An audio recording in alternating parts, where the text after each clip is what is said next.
Hi there, this is Steve Miley, Market Chartist on behalf of ForexFraud.com, and we're now looking at both the Australian and New Zealand dollars, both as spot rates, both versus the US dollar, both exhibiting a more negative tone in here through the first part of December. A big sell-off in here for the Aussie dollar at the beginning of the month in here through 71.97. Technically, that shifted us to a more neutral tone. The more recent push through 71.61 at the end of last week in here as we go through mid-December, shifting the intermediate term outlook, which was previously bullish with this strong October-November rally, shifting that now to bearish with the surrender of 71.61. This being driven by a shift to more of a risk-off environment again across global capital markets, global financial markets, as we've seen a global slowdown, concerns about Chinese growth in here impacting negatively on the Australian dollar, with the Australian dollar a big exporter into Chinese markets. So global growth slowed down, hitting the Australian dollar, and the US dollar benefiting as a safe haven,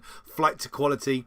to the Australian dollar. And similarly, but not quite as negative in here for the New Zealand dollar, but nevertheless going lower in here through early December, more of an impulsive sell-off in here at the end of last week, and we're getting close to this 67.51 level, and should we surrender 67.51, we would certainly then see that as a more negative technical development for the New Zealand dollar. At the moment, we're just clinging on to an intermediate term bullish theme, but through 67.51 we shift that intermediate term bullish outlook to more bearish in here, and again are echoing strengthening a US dollar in here on the back of a flight to quality safe haven move, and then also New Zealand dollar suffering